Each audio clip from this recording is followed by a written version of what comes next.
여러분 안녕하세요, 프로스티키입니다. 오늘도 아무 말 시간이 돌아왔습니다. 오늘 제가 해보고 싶은 얘기는 얼마 전에 저희 카페에 올라왔던 그 기사인데요. 어떤 편의점 알바생이 막 한 300만 원이 넘어가는 굉장히 초고가의, 그러니까 본인의 이제 2달치 월급 정도에 해당하는 헤드폰을 샀다고. 그걸 요즘 그 나심비라고 한대요. 가심비는 뭔지 알아요? 왜 그 가성비 얘기를 많이 했었잖아요. 가격대 성능비가 아니고 가심비라는 거는 가격대 그 심리 만족도, 본인이 만족이 얼마나 크냐 가격 대비, 이런 건데, 나심비는 그거보다 한 발 더 나가서 그냥 정말 내가 마음에 들면 장땡이다 뭐 식으로 생각하는 건가 봐요. 근데 그 기사의 논조는 뭐였냐면, 마치 그 고가의 헤드폰을 산 사람을 염려스럽다 뭐 이런 식으로 이야기를 하는 것 같더라고요. 조금 꼰대스러운 느낌이기도 한데. 꼰대스러운 건 아닌 것 같고 그냥 생각이 좀 이상한 것 같아요. 이상하다고 보는 거예요. 예를 들면은 요 비슷한 논조로 많이 나왔던 기사가 집은 없으면서 차는 산다, 뭐 카푸어족, 뭐 이런 것들 얘기 많이 나왔었잖아요. 이제 저희 카페에 계신 분들은 뭐 카푸어 이런 거에는 별 반응 없으시다가 헤드폰 푸어 이런 거에는 굉장히 흥분하실 것 같아요. 그래서 그런 기사를 이제 퍼오신 것 같은데, 저희 카페에 계신 분들, 그 저희 구독자분들 중에 상당수는 이게 어때서? 약간 이렇게 보시는 것 같고요. 회장님은 그런 거 어떻게 보십니까? 뭐 예를 들면 카푸어족 뭐 이런 거 어떻게 보십니까? 할부를 못 갚는 게 아니라고 하면 어쨌든 따박따박 그 돈을 내면서 다른 거를 비용을 줄여서 살고 있다면, 그리고 또 그걸로 행복하다면 전혀 문제될 건 아니라고 생각해요. 근데 좀 비판적으로 보는 사람들은 예를 들어서 막 돈도 없는데 라면 먹으면서 외제차 타고 막 허영이다 이렇게 보는 거잖아요. 라면 맛있는데요.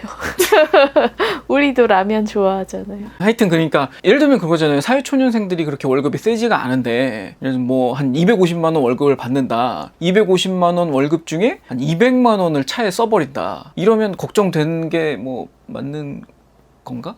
걱정은 할 수 있지만 그거 갖고 이래라 저래라 하면 좀 오지랖인 것 같고요. 그게 너무 유행처럼 퍼지면 좀 염려하는 글을 기사로 쓰는 것 정도는 이해는 하는데, 이제 전반적으로 그러면 안 된다라는 것까지는 하면 안 될 것 같아요. 그리고 그 사람이 그거 갖고 얼마나 만족을 할지, 또 앞으로 어떻게 소비할지는 본인이 결정을 하는 거니까. 결국은 포인트는 만족도가 높으면 괜찮다는 건가요? 그죠. 그리고 그걸로 뭔가 경험을 하는 거잖아요. 돈도 써봤고, 큰 돈도. 그런 거 자체는 좋은 거라고 생각해요. 물론 이제 차는 비용이 굉장히 크긴 하지만 헤드폰보다는 훨씬 크잖아요. 그것도 그런데 헤드폰도 그렇고 차도 그렇고 좀 안타까운 게 뭐냐면 감가상각이 너무 커요. 사놓으면 계속 가격이 막 시간이 갈수록 계속 떨어지잖아. 그게 조금 안타깝다는 생각은 들어요. 그렇지 않은 게 거의 없지 않을까요? 주로 이제 뭐 취향을 만족시키는 뭐 그런 물건들은 좀 그런 게 많이 있죠. 저도 사실 그래서 고가의 제품은 살 때는 중고를 사기도 하고 그렇게 하는데, 그냥 그 기사를 보면서 여러 가지 생각이 들었어요. 이런 기사를 쓰는 사람은 제 관점에서는 그냥 단순하게 그냥 좀 꼰대 마인드인데 약간 이렇게 생각을 하긴 했거든요. 그 기사를 쓴 기자님이 밤에 뭔가 마감을 앞둔 상태에서 배가 고파 편의점에 갔는데 내가 갖고 싶었던 헤드폰을 알바생이 쓰고 룰루랄라 일하는 모습에 뭔가 화가 나서 그런 기사를 두고 한 게 아니야. 뭔 소리야 진짜. 시나리오 쓰고 있네.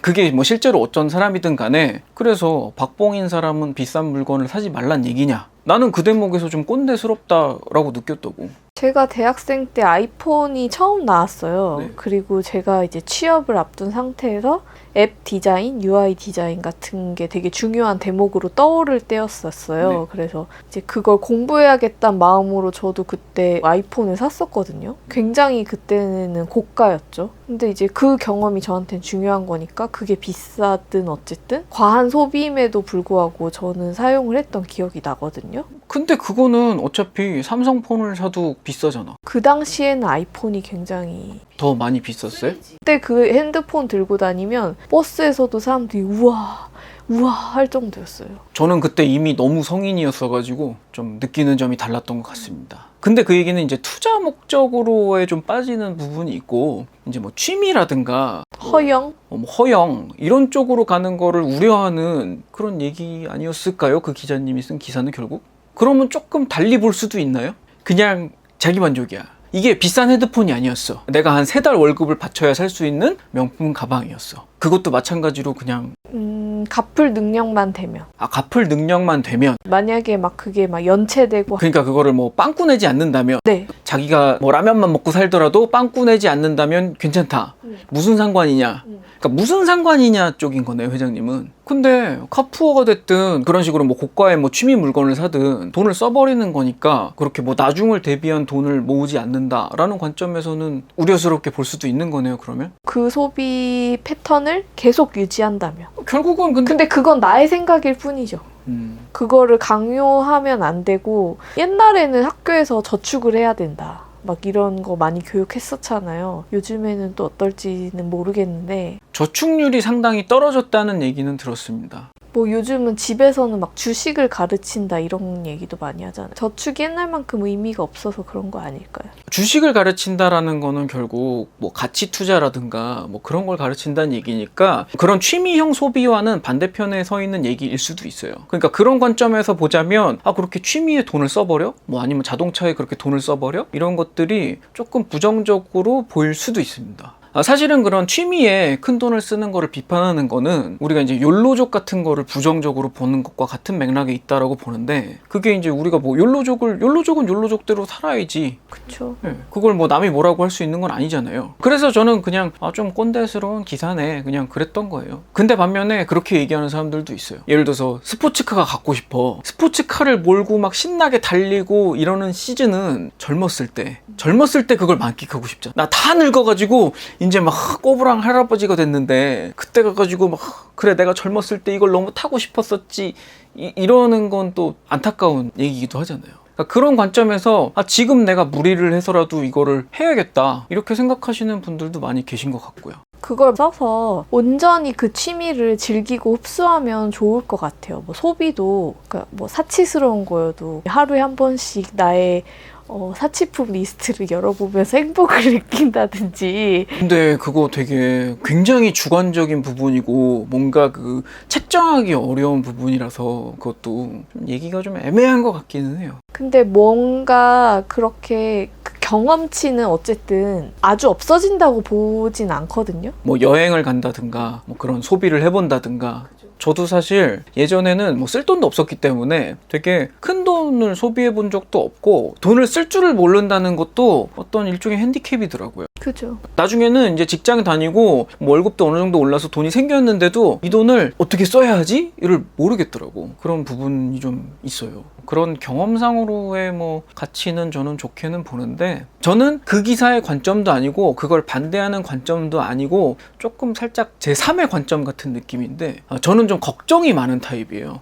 돈을 쓰는 건 참 행복하고 좋은데 그 다음은 어떡하지? 를 굉장히 걱정하는 스타일이거든요. 회장님도 그랬잖아요. 예를 들어서 차를 샀어. 할부금을 갚을 수 있으면 오케이다. 할부금을 갚을 수 있다는 보장이 있나? 그 걱정을 되게 크게 하는 편이어서 그냥 그런 친구들 보면 그냥 걱정스럽다 정도의 마음은 있어요. 성격 때문일까요? 경험 때문은 아닐까요? 저 같은 경우는 멀쩡하게 다니던 회사가 갑자기 망해보는 경험을 해봤었고 월급이 안 나온 경험을 해봤었고 하다 보니까 내가 그런 할부를 했을 때 야, 이거 갑자기 어느 날 그렇게 되면 어떡하지? 라는 걱정을 하게 돼요.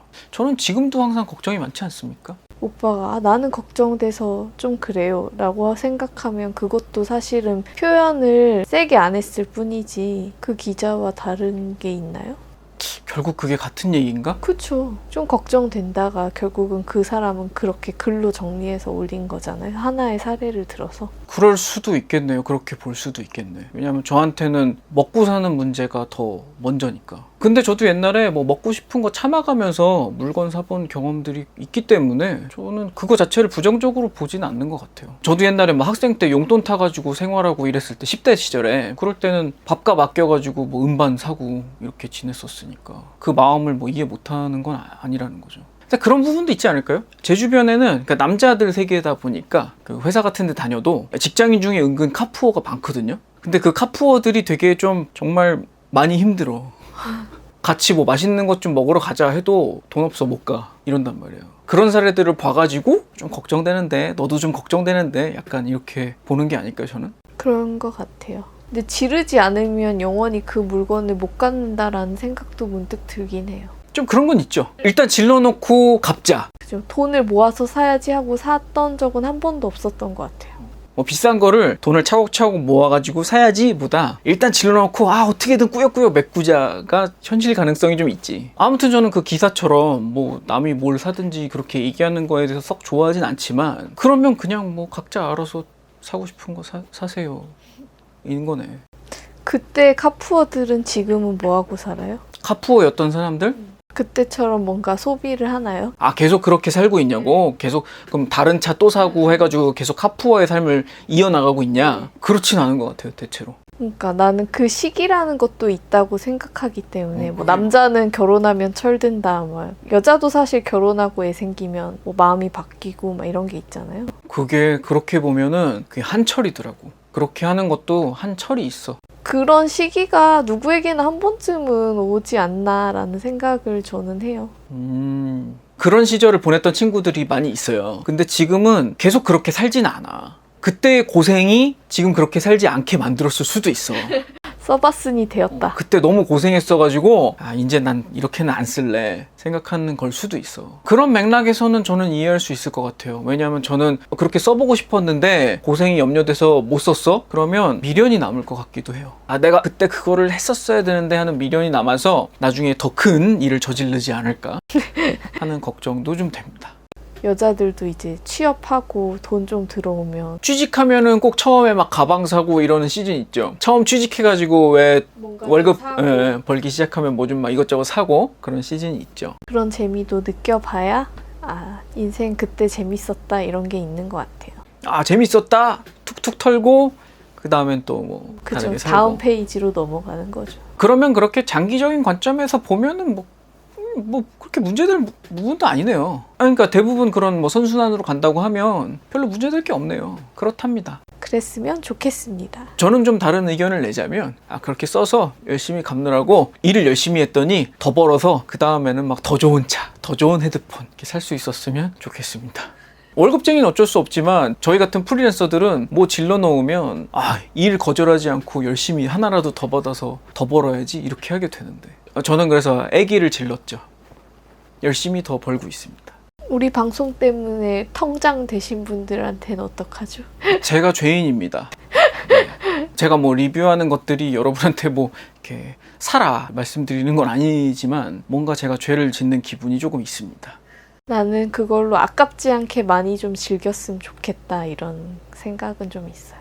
그래요. 여러분 일단 질르셨으면 많이 그거를 뽕을 뽑으세요. 만끽하세요. 그러시면 좋겠어요.